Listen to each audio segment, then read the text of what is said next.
أعوذ بالله من الشيطان الرجيم.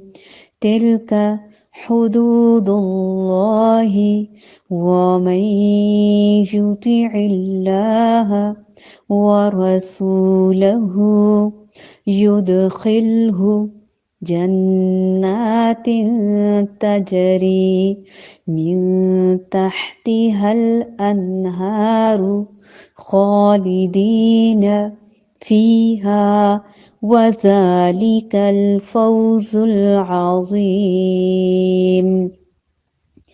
ومن يعص الله ورسوله ويتعد حدوده يدخله نارا خالدا فيها وله عذاب مهين.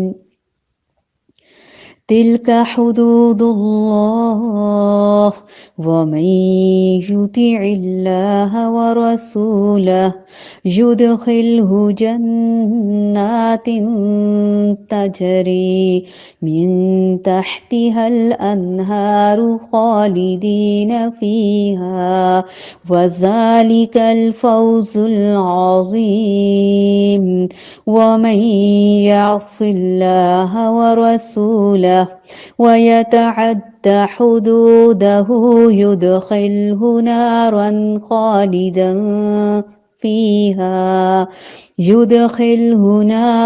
خالدا فيها وله عذاب مهين.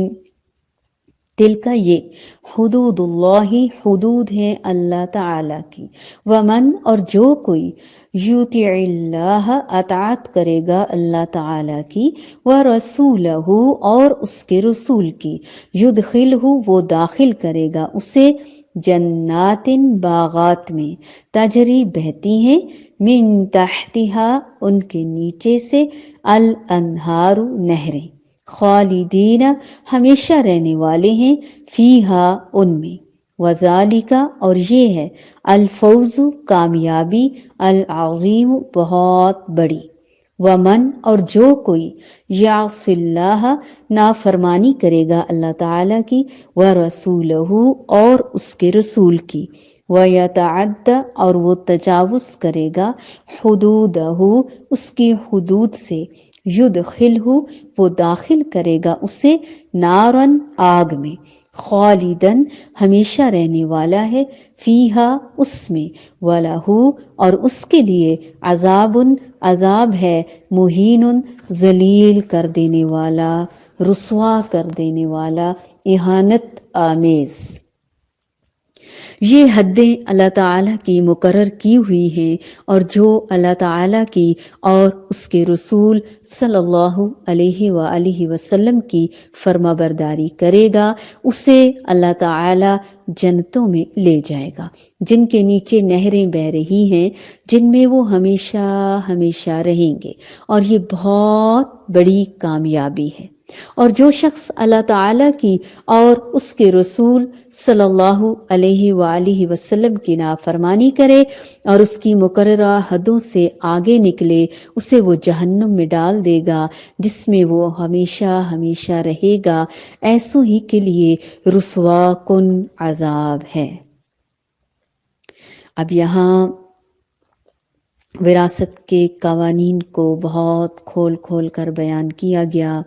کلالہ سے متعلق بتایا گیا، جو اکیلا ہوتا ہے، جس کی نسل یعنی بیٹے اولاد وغیرہ نہیں ہوتی، ماں باپ بھی نہیں ہوتے، اور یہ کہا جاتا ہے کہ شاید گویا اس شخص تک پہنچتے پہنچتے سلسلہ نسل و نسب تھک گیا اور آگے نہ چل سکا. وصیت کے بارے میں، قرض کے بارے میں، ترتیب کے بارے میں، کیا ترتیب ہونی چاہیے بانٹنے میں، لینے میں، دینے میں. لینے کا تو ہمیں پتہ ہے، اور ہر کوئی اپنی اپنی مرضی کے اس میں سے نکالتا ہے، میننگ اخذ کرتا ہے، جس کو لگے کہ مجھے اتنا حصہ ملنا چاہیے. بیوی اپنے حساب سے، بیٹی اپنے حساب سے، حالانکہ وہ یہ نہیں دیکھتے ہم لوگ یہ نہیں دیکھتے کہ ہمیں ملے گا تو صحیح، لیکن پوچھ بھی تو ہوگی نا۔ میراث کے احکام بیان کرنے کے ساتھ ساتھ تیسری مرتبہ کہا گیا کہ ورثے کی تقسیم، وراثت کی تقسیم وصیت پر عمل کرنے اور فرض کی ادائیگی کے بعد کی جائے، جس سے بھی معلوم ہوا کہ ان دونوں باتوں پر عمل کرنا کتنا ضروری ہے۔ پھر اس میں بھی اتفاق ہے کہ سب سے پہلے قرضوں کی ادائیگی کی جائے اور وصیت پر عمل اس کے بعد کیا جائے، لیکن اللہ تعالیٰ نے تینوں جگہ وصیت کا ذکر قرض سے پہلے کیا، حالانکہ ترتیب کے اعتبار سے دین کا ذکر پہلے ہونا چاہیے تھا۔ اس میں حکمت کیا ہے؟ اللہ کی ہر بات میں کوئی نہ کوئی حکمت ہے۔ علماء کرام نے اس بارے میں تجزیہ کیا اور کیا بتایا کہ قرض کی ادائیگی کو تو لوگ اہمیت دیتے ہیں پہلے سے بھی، اور نہ بھی دیں تو لینے والے زبردستی بھی وصول کر لیتے ہیں، لیکن وصیت پر عمل کرنے کو غیر ضروری سمجھا جاتا ہے، اور اکثر لوگ اس معاملے میں تغافل برتتے ہیں، تساہل برتتے ہیں، سستی کرتے ہیں۔ اس لیے وصیت کا پہلے ذکر فرما کر اس کی مزید اہمیت روشن اجاگر کر دی، واضح کر دی۔ اور اسی طرح اگر بیوی کا حق مہر ادا نہ کیا گیا ہو تو وہ بھی قرض میں شمار ہوگا، اور اس کی ادائیگی بھی وراثت کی تقسیم سے پہلے ضروری ہوگی۔ عورت کا جو ویسے حق بنتا ہے وہ اس حق مہر کے علاوہ ہوگا۔ تو وصیت کے ذریعے کسی وارث کو محروم کر دیا جائے یا کسی کا حصہ گھٹا بڑھا دیا جائے، یا یوں ہی وارثوں کو نقصان پہنچانے کے لیے کہہ دے کہ فلاں شخص سے میں نے اتنا قرض لیا ہوا تھا، یا کچھ بھی نہ لیا ہو، گویا یہ تعلق وصیت اور دین دونوں سے ہے، اور دونوں کے ذریعے سے نقصان پہنچانا ممنوع ہے اور کبیرہ گناہ ہے، ایسی وصیت بھی باطل ہے۔ اب یہ ہے کہ وراثت کو اللہ تعالیٰ نے مقرر کر کے پابندی نہ کرنے والے کو جہنم کی وعید دی ہے۔ اللہ تعالیٰ کے مقرر کردہ احکامات کی خلاف ورزی یا تجاوز گناہ کبیرہ ہے۔ وراثت کے مفصل احکامات ہمیں بتائے گئے، انشاءاللہ ہم اپنے استادوں سے اس کو مزید سیکھیں گے۔ وراثت مرد ہو یا عورت دونوں کے لیے ہے۔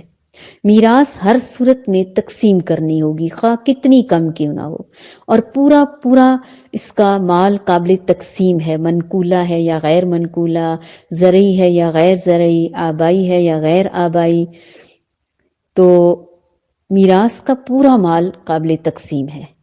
میراث کا حق موت کے بعد پیدا ہوتا ہے، زندگی میں نہیں، اور من مانی تقسیم نہیں کر سکتے ہم آپس میں، خود ہی بیٹھ کر بٹوارا نہیں کر سکتے، آپس میں اپنی مرضی نہیں کر سکتے، اور یہ طے شدہ حق کے مطابق ادا ہوگا انشاءاللہ، خود ساختہ من گھڑت خاندانی رسم و رواج کے مطابق نہیں، اللہ تعالیٰ کے بتائے ہوئے احکامات کے مطابق، کیونکہ جنت کی خوشخبری دی گئی ہے اور خلاف ورزی کے لیے دوزخ کی وعید سنائی گئی ہے۔ اللہ تعالی ہمیں بہترین عمل کی توفیق عطا فرمائے۔ تلک حدود اللہ ومن یطع اللہ ورسولہ یدخلہ جنات تجری من تحتها الانہار جنات تجری من تحتها الانہار خالدین فیہا وذالک الفوز العظیم۔ ومن يعص الله ورسوله ويتعد حدوده يدخله نارا خالدا